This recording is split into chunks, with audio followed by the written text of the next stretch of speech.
Welcome to Revenue Unscripted, the show for B2B founders, CEOs, advisors, and leaders, where we unpack what really drives stronger revenue and margins. It's not just product, it's not just process, but it is also people and behaviors.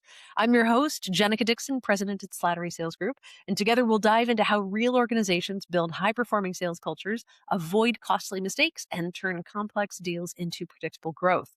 Today, Bill Solari from Photonic Systems Group joins me. He leads North America and South America sales for highly technical photonic solutions and drives growth in semiconductor and advanced manufacturing markets worldwide.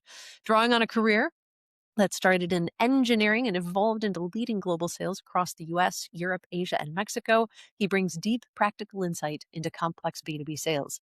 In this conversation, we'll dive into how to build and lead global sales teams, how to lead with value-based pricing instead of discounting, and how to land big complex deals with customers much larger than you. Thank you, and let's dive in. Bill, thank you so much for joining us today. I am thrilled to have you on here. Thank you for taking the time. Thank you. I appreciate it. I just want to launch right into what I think is the coolest part of what you do, which is the international piece, the selling across cultures. You have a lot of experience selling around the world. And when we were talking earlier, you described how um, decisions get made differently in areas around the world. So when you are bringing something to the marketplace and you are selling into a different culture, you've observed that, like in Asia, decisions don't really get made in the boardroom. It's often over coffee or a cigarette. Meanwhile, in Germany, it's all about the specs. And in the US, it's a lot about relationship and responsiveness. So I'm wondering, can you walk us through how you adjust your approach in each region? And I'm thinking strategically. I mean, if a leader is looking to expand globally, what should they be telling their team to look for, to watch for? What should they be aware of? So typically, what I always go by is when in Rome, be like a Roman, right? Like you kind of use that thinking, um, and just you have to understand the cultures and where you are in the world and how that relates to decision making, right? So if you're internationally, say Korea, right, and you're having a meeting, it's very important to see who's within the meeting that is the decision maker. If you're at Samsung and somebody's lower than a director level, then it's not a real meeting. It's just a fact-finding mission on their part to understand what you have for equipment. But if somebody director level or above are in that type of meeting, you know for sure that somebody's making decision. They're very serious about continuing discussions with you. Whereas in China, things are a little bit different. The decisions are made usually privately outside the coffee shop, not within the meeting room, or they're made with having a cigarette out and smoke, and then you talk to the customers that way. So a lot of stuff internationally is just really understanding the culture, understanding who makes the decisions, and then building the relationship with them in certain ways, right? And that's why I say when a Rome be like a Roman, is because that is very important. In Japan, it's a little bit different. You definitely need somebody that speaks Japanese when you're in Japan, right? Because it's a comfort level that they have. Whereas in Taiwan, China, Korea, it's a little bit looser in that regards. But again, you just have to really understand their cultures and just get a feel and just always be listening, right? Listening to what they tell you, address what they tell you, and kind of build that relationship. It's similar to the U.S. You need that relationship. It's like a marriage, right? But it's a little bit nuanced, right? They're not going to tell you in the meeting sometimes directly what they want, but they'll tell you outside or privately and give you a hint of which way you need to approach. I love that. Thank you. It sounds like there are a number of lessons that have been learned over the years as you've been crossing cultures. Um, I'm fascinated by this because in our business, when we're working with a sales team, and there are some things that we find in our experience to be universally true. when we're selling. And every once in a while, we'll get somebody in the room who's, maybe they are selling a very specific solution to a different market, a different culture, and they're like, "Wait, wait, wait! I don't think that's going to work in Italy. Like, I don't think this is going to work here." And they start wondering if the things that we're teaching them, which generally have to do with, staying humble in the conversation. That's kind of a hallmark of what we do. They sometimes worry that that's not going to work in the culture that I'm trying to sell into. And I'm wondering, from your perspective, despite the differences that you've seen across cultures, what do you find or to be universally true about selling, trying to get somebody to change their behavior, whether you're in Taiwan or Mexico or the US? So one thing is that you you have to have first off, you have to have a great product, right? You have to have if you have a great product, everything else is easier. Getting the visibility, getting those things. If you have the product, it'll basically, for the most part, and semiconductor especially, it generally sells by itself. If you notice in the market in general, there's a lot of dominant um, there's a lot of dominant companies within the market, right? You look at like Tel, they dominate tracks, they dominate etch. Lam has an area in etch. Certain companies dominate certain markets. Applied Materials dominates ion implant in certain areas. The reason for that is because they have a great product, right? And it's very difficult to penetrate their markets because their product is very good. But any meeting you have with a customer and you're trying to break into a market, you're trying to discuss with them, you have your product, you have to believe in your product, but you also have to listen, right? What problems do the customer have, right? What issues are you trying to address with your product? Those are very important because if sometimes you develop something and you may think it's going to fix this problem, it actually may work for a different solution. And that sometimes happens because you listen to the customer and you discuss things and you say, oh, wait, I could use this for this, right? I could turn my technology a little bit and make it work this way. That's something that's very important that people sometimes, it's just a lot of listening, discussion, and just being, in general, open to ideas from the customer, what they have, what issues that they have, and how you can solve them. Sweet. Do you ever find that's fantastic. Do you ever find that there's a risk of a pivot that's not good? Is there ever a risk, or are you thinking of adapting the great product you have to the needs that perhaps you hadn't anticipated? That's one thing. I'm thinking of, I've seen companies before where as they learn more in the marketplace, they're like, we need to do a little pivot to do this instead. We need to do a little pivot to do this instead. Do you ever see that that's a risk as you're responding to what you hear?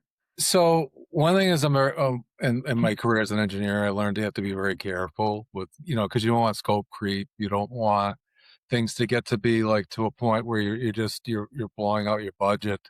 Right. Especially because I worked in startups, you have very little money. You basically have a short runway. You have to make the product work. You don't want to do things that you always have to look at a win-win, right? Maybe I can turn it this way with a little bit of effort and it works.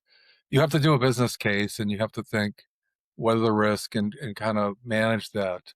But I always look at like any type of failure, any type of change or something like this, an opportunity, right? There's always like that opportunity. Maybe I sell into a different area.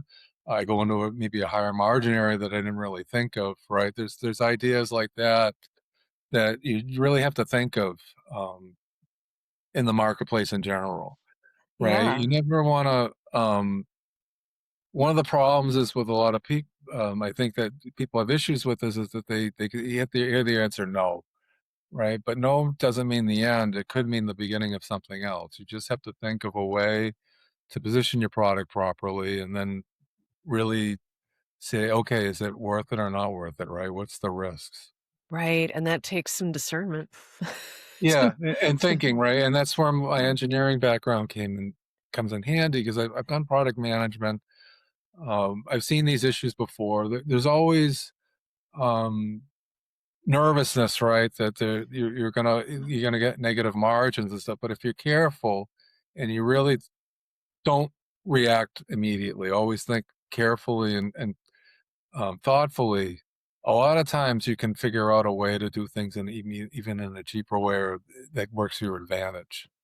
Nice. Ah, and as I'm hearing you, I remember you saying something when we were talking earlier, and I'm tying it together here. You had talked about identifying tier 1 players like Intel, Samsung, Mhm. TSMC, and targeting them first. And as you have talked in the last few minutes about really making sure you have a good product, making sure that that is buttoned up and good when you hit the marketplace, I'm seeing a lot of confidence Yeah. in taking that and approaching the tier 1s. And could you walk us through that strategy of hitting the tier 1s first and then letting the pricing and the positioning cascade down from there? Because I think sometimes founders do the opposite, where they go with maybe the safer market first, and then they wanna go upstream once they've kinda gotten, once the training wheels are off.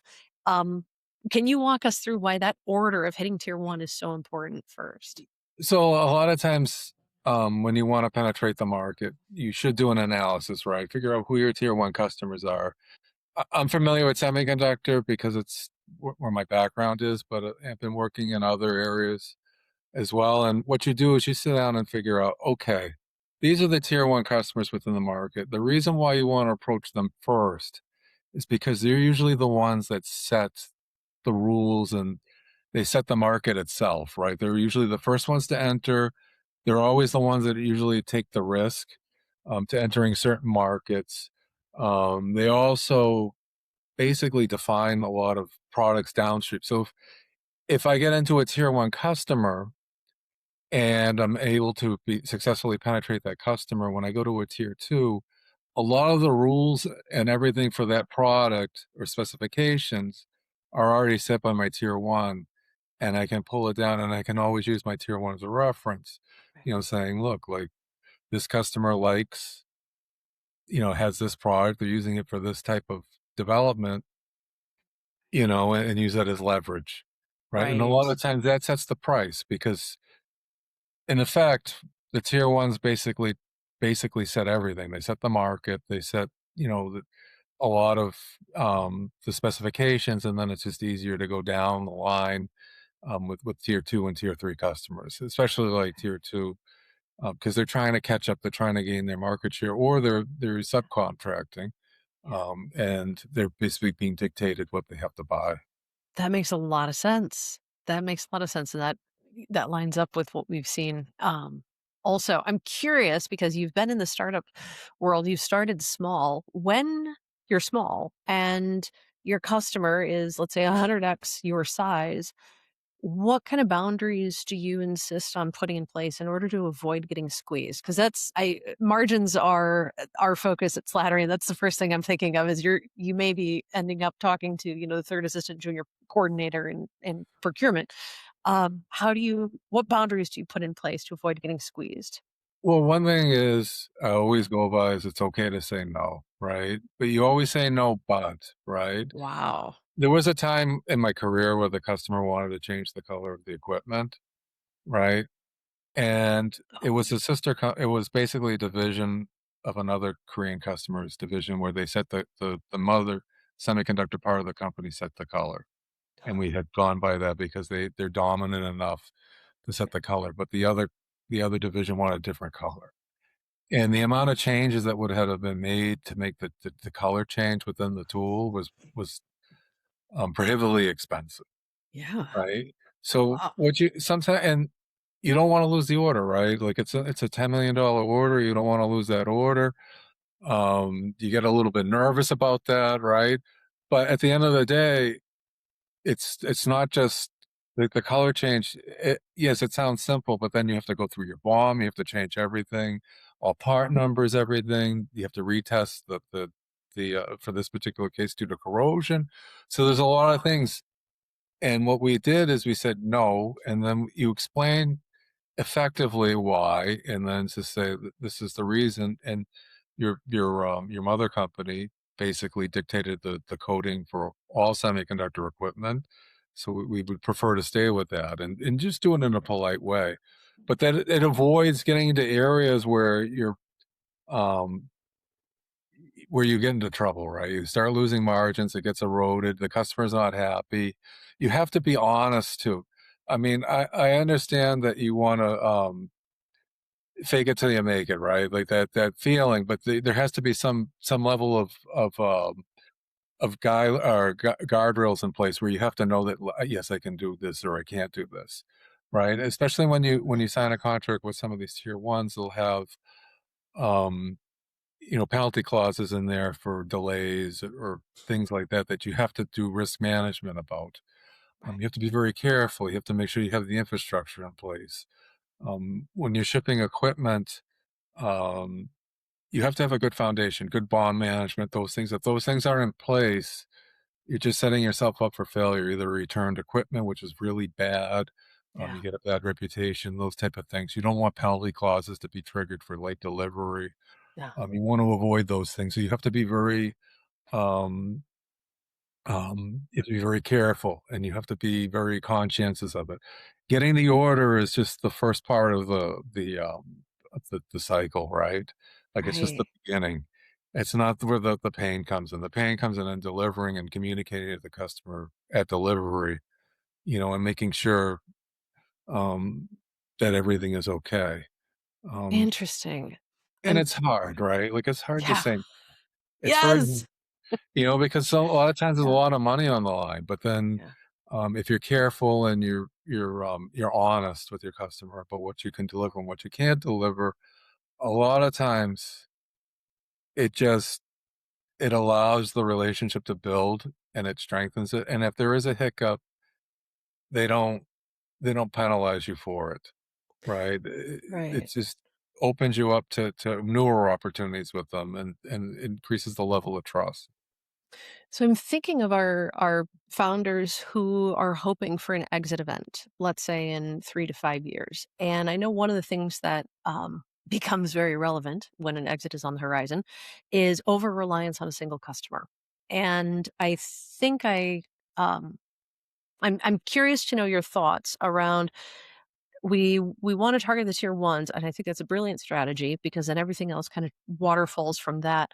Do you ever see a startup get too comfortable relying on one big customer and not expanding that that stream of revenue to include others? I would imagine that waterfalling down to other sales is easier once you have that, tier one landed. But do you ever find that there's a risk in getting too comfortable only serving them? Yeah, it does. If you only have one customer and you're dedicating, your whole business model around that customer, you can run into some serious problems. If there's a downturn in the market, like with the downturn in memory, a year ago or 2 years ago, those type of things can really negatively affect your company, especially if you're only geared towards one market segment or one customer and you're heavily reliant on them.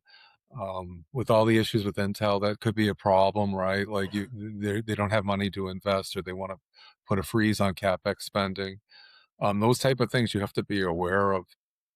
Um, and one thing as a salesperson, and as a sales that I always think about is business development, right? Where can I move my tool into different areas that I can at least, reinforce my structure so that, like, if this business area falls out, I have another business area I can come into that is either growing or stable. Like something like government or defense or something like that. That's what I'm constantly looking at is how do I increase the number of streams of revenue I have and not rely on one single stream? Right. That business development perspective is so important. Yeah, yeah. Yeah. And I think sometimes there's a risk that it can be undervalued. I've I grew up in the sales industry. I grew up in this little corner of the marketplace, and I have seen it play out where there is perhaps an undervaluing of the skill and tenacity required to do business development. And I love your thoughts on that too. Yeah, yeah, you have to really think about, like, hunting, right? Like, sitting down and thinking about, where is the market gonna, you have like a rough idea, where is it gonna go? Where do you have to have, like, think about it constantly, right? And think about how your product and what your product wants to look like. When I've worked in semiconductor, a lot of these equipment guys, they do strategic planning 5 years out. They're always thinking constantly 5-year intervals.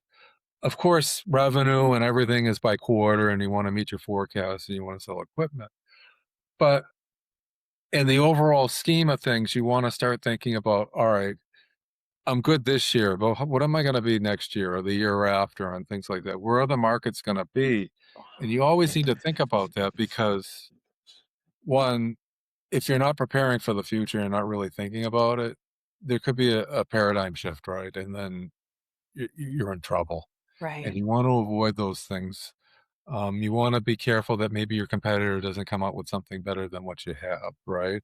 Right. There's a lot of cases of that happening, right? Where um, the competition comes out with something with better throughput or a different style, better yield, and then you're basically stuck.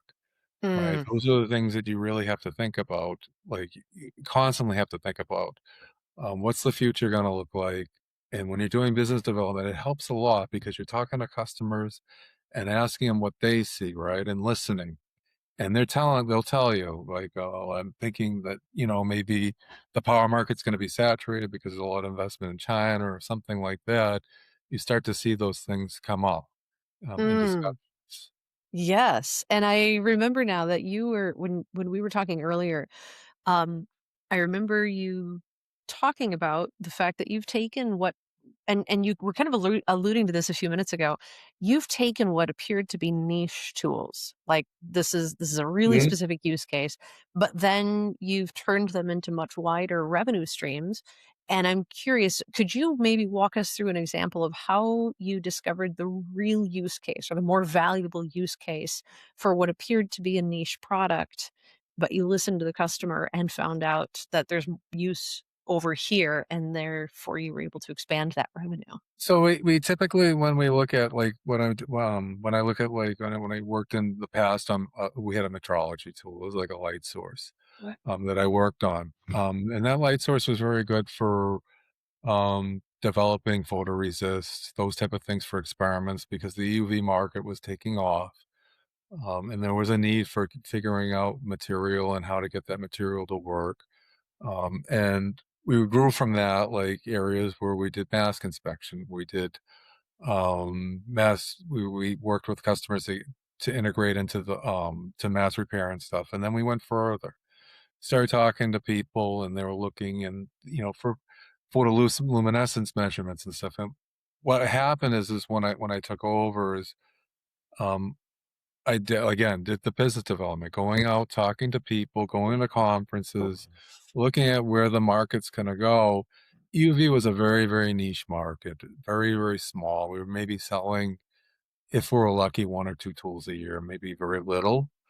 Um, and just by talking to customers and stuff, we were able to increase that revenue stream by 10x is by just basically sitting down, figuring out, "Okay, I have this tool, it works this way, but this customer thinks they can use this for it. Let's give it a shot, right? Let's put some investment money into it and see what we can do." And lo and behold, it worked, right? And then you were able to get carry on revenue from that. Nice. That's awesome. That I love that. I love that because it requires a level of listening that Yeah, doesn't. and you have to listen, right? And it happens, Yeah. and other things too. Because I was a field service guy when I first started out, right? Yeah. And you're in a situation. The fire usually when I went into a situation because I was more experienced. You know, there's a fire, the customer's upset or something. There's an emergency, Yeah. and the first thing you got to do is you got to be calm. You got to listen, and you got to take in all the inputs that the customer is giving you, and then figure out the proper way to fix things and make things move smoothly, right? So that either they get back into production or the project's back on schedule, etc. That's something that you have to learn over time as a customer service person, and it's very important. because when you go into sales and you have a good customer service background, it allows you to interact with the customer better because you understand from their point of view. If the tool doesn't work, they could lose their job, right? And you Right. always have to keep that in mind, right? Especially in Right. Asia where there's not um, as many, there's giant companies, right? Right. If you lose your job, you're basically maybe shut out of that market. Oh, So that's something you have to always be cognizant about. You don't want to have problems with the equipment. You want to deliver what you say you're going to deliver. right. You want to make sure that you have the service infrastructure around it too. I always tell everybody if I can't sell equipment, I sell upgrades. If I can't sell upgrades, I sell service, right? You always try to find a way to diversify that revenue, um, Right. and find ways to um, integrate yourself within the customer, right, and within their production, right, to make yourself Mm, important to their production, right. right. If the customer makes money, you make money, right, and if you work together, you both make money. Mm. You tapped into something that is profound and isn't necessarily intuitive for a lot of people. When they have a solution, they're ready to hit the marketplace. They're really excited about what it can do and they're thinking about all the positives. And one of the absolute starting points that we always start with, whenever we start working with the sales team, is you need to understand that I don't care if you're the first to market and you don't have any competitors. You always have a competitor in the status quo because the pain of change is intense. People don't want to change what they're doing. And that's effectively what you're asking them to do. And Bill, you just had a fabulous example of that. There's a cultural amplification of that in some places where, I mean, we know if somebody, brings in a startup and they implement the change in their own business, their own personal brand in that company is at risk. But I think sometimes when we've got a marketplace of a lot of options, we forget that that's in a much higher cost Yeah, in the environment you just described, where you don't just lose your job, you could lose your place in that market entirely at your employment. And I think that's a really important thing to keep in mind because the pain of change is intense anywhere. yep, But man, and that's amplified. yeah, and when I worked in a startup, I worked in Germany for a startup. We had a product that was 15 years ahead of the market, right? Oh, yes. I was going to ask about you. I was going to ask you about that. Please tell us more because you mentioned that on the call So, that we had I earlier. yeah, I went to work for a company, it's went bankrupt, but, Azure Semiconductors, they did gallium nitride on silicon. Um, that market, when I started in 2008, didn't exist. And going to customers, first of all, they couldn't believe that we had something that type of product. You go to a lot of these, semiconductor companies like Infineon and ST and these type of things and have discussions with them.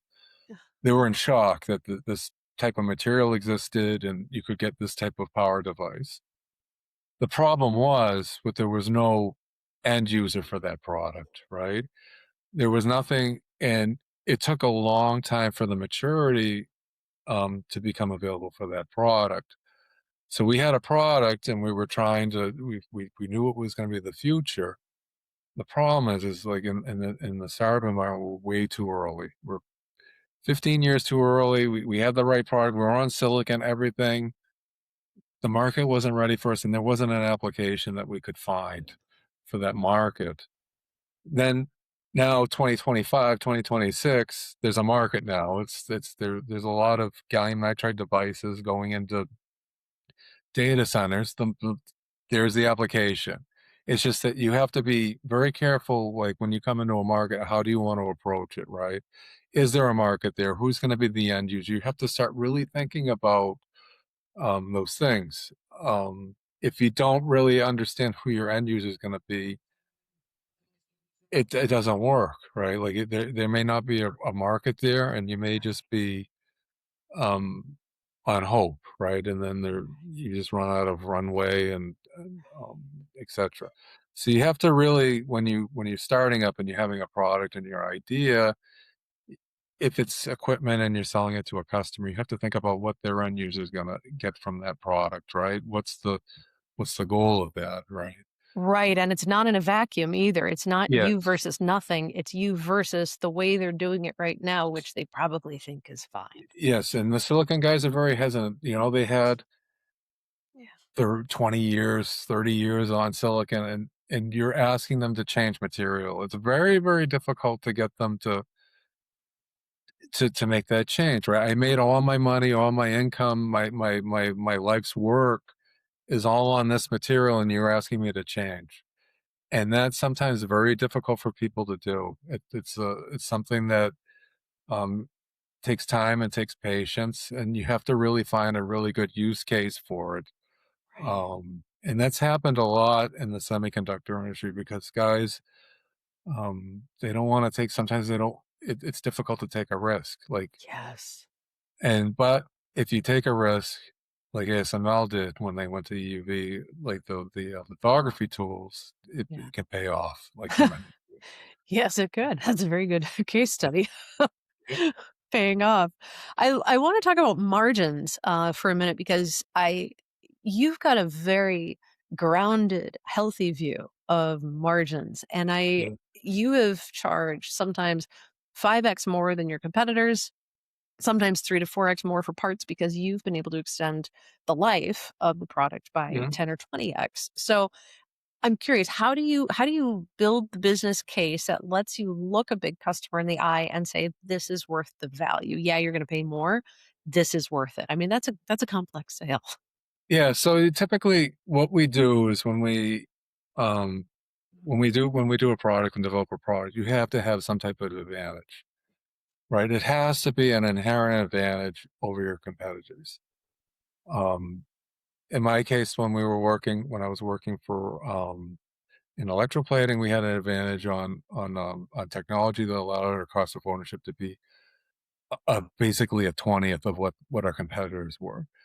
Because we had such a cost of ownership reduction, that allowed us to charge 5x, 10x more on some of our equipment because the running costs were so low, and the yield was much higher that it allowed us to charge what the market would bear, right?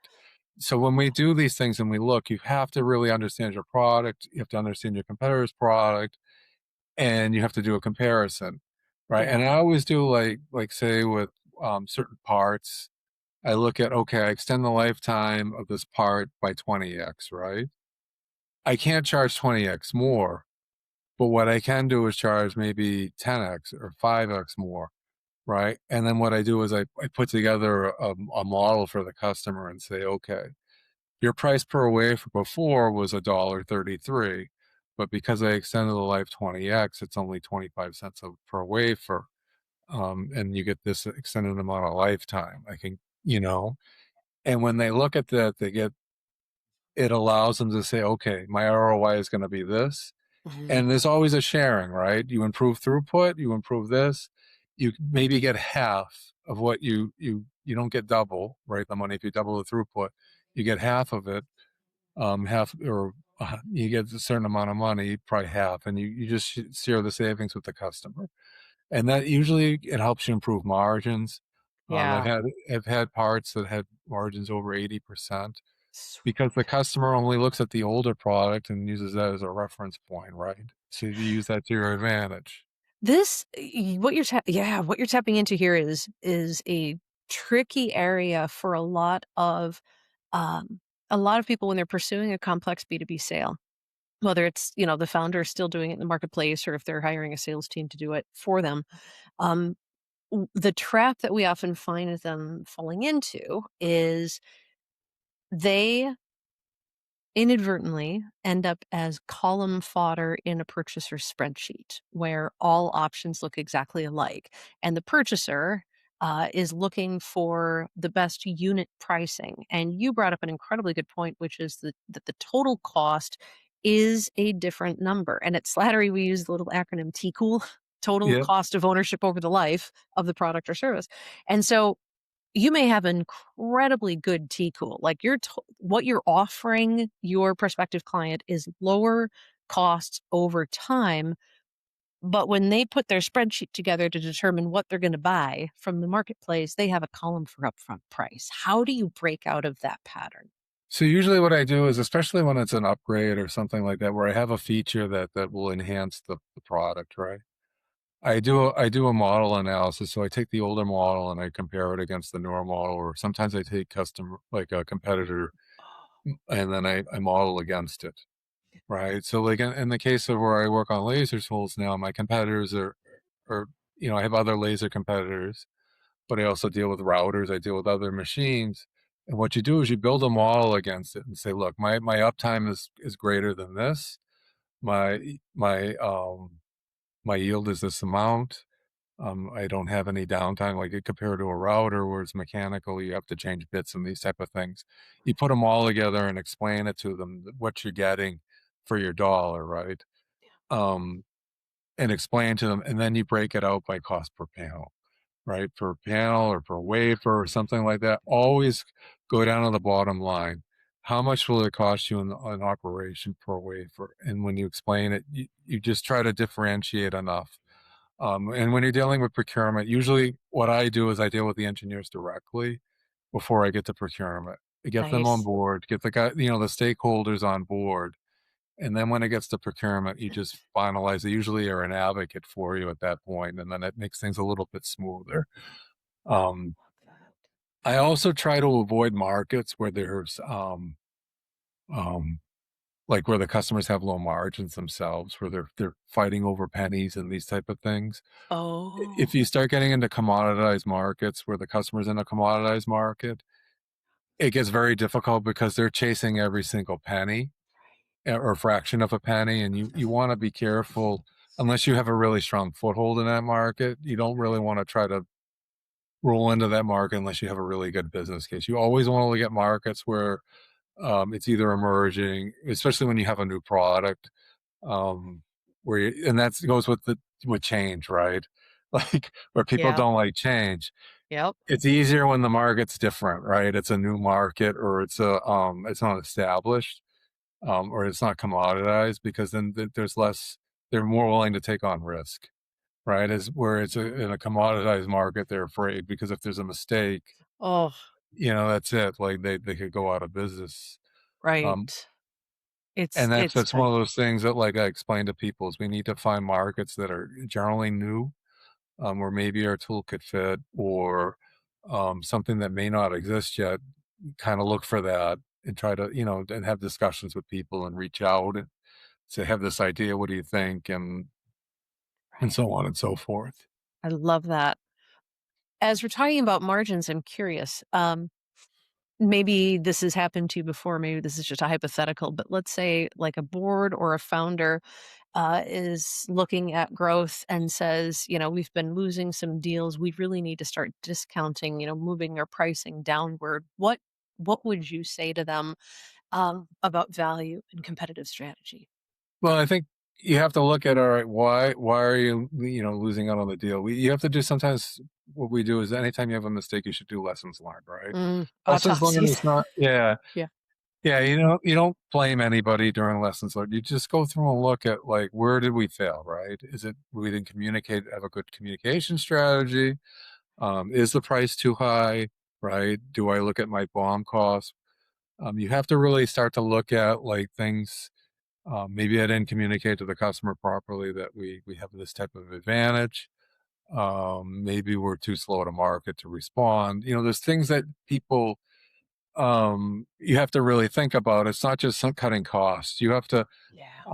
really think about um, where my advantages are. It may not be cost. It may be you don't have the right feature. You don't have the proper type of leverage.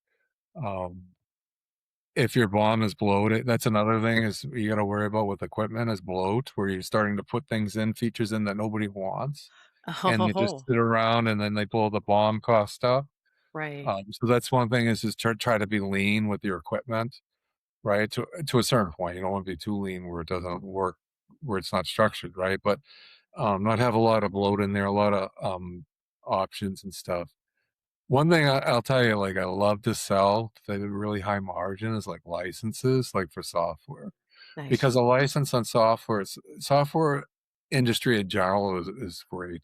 There's like no equipment, like you have a computer and you have like programmers that you have to pay, but you don't have anything Um, Right. any type of like facility you can run from home, you can do these things. You could do it at very low overhead, right? Comparatively, you don't have depreciating equipment and things like that. That's Right. why they have very high margins. And I love when I have equipment is selling licenses for software because it's something that you get a year and then you just, you know, either you throw it into a service contract, you price it in, or they buy it separately. It's a feature that they want. It maybe costs whatever the startup cost is on it, right? The development and that type of work. And then it's just easy money after that. And you just keep selling and selling and selling it over again, you know, Yeah. as a revenue stream. Huh, I love that. It's a good way to diversify if you're already capital heavy. Yeah, yeah, and that's one thing, you know, software, like, in equipment, like in semiconductor equipment in general is pretty poor, right? That's an area where everywhere I've ever worked, you always have software. You have this software problem, that software problem. No, that's an area where, like, a lot more focus needs to be on with the equipment guys. I mean, it's not natural for them because it's equipment, right? Oh.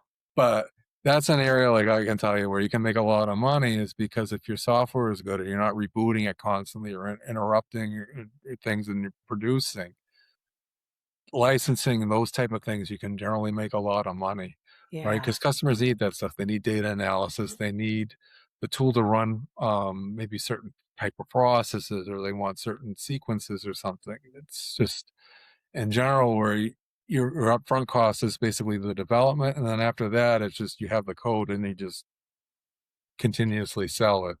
Love that. I love that. I know that you have hired sales teams, you've led sales teams and you've hired them. I remember you saying that Mexico was a blind spot for you, so you hired Yeah. someone who already had deep relationships there. And I'm curious for leaders who are listening to this, how should they think about hiring to fill their own blind spots instead of cloning themselves? Because I think sometimes there's a temptation to clone. So what I do is I always hire people that I think can replace me, right? Ah, So that's my strategy when I hire people is I don't want people um I want people to be able to grow.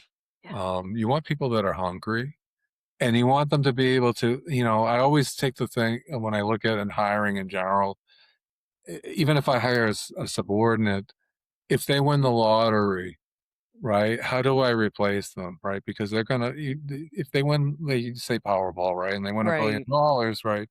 They may not want to work anymore. How do you fill the replacement for that? Do you know? And you always think about, okay, I want to hire people who can replace me because at the end of the day, you get better people. They're higher quality people, and you know you raise all boats, right? It just Yeah. in general, I don't want to worry about what the guy's doing. I don't want to micromanage them. I want them to be on their own, to be able, and especially salespeople, to hunt, right?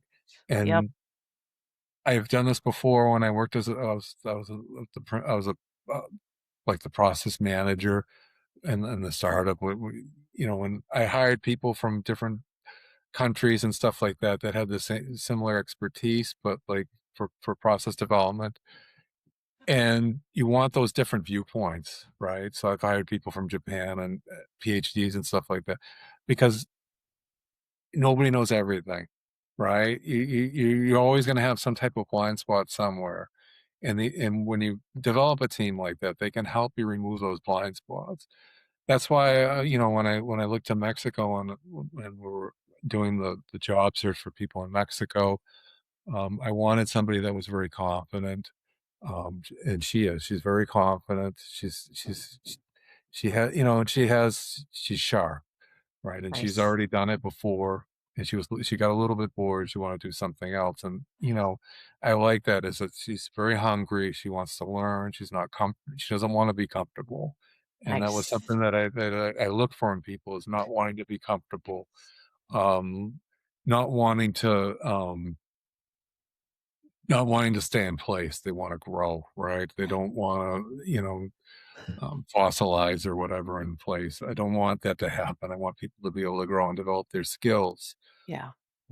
because you never know. At the end of the day, when you go out or you know, you switch positions or things like that, um, it increases your network in the long run, right? It's always healthier that way. Uh, Right. and then if I ever need to bring somebody back, I can bring somebody back that that I grew and then you already have a relationship with, or they go out into a customer or something like that. You have a better relationship. It's Right. just something that we, you know, um, that I always feel that is necessary. I'm very comfortable. I've been doing this for a long time.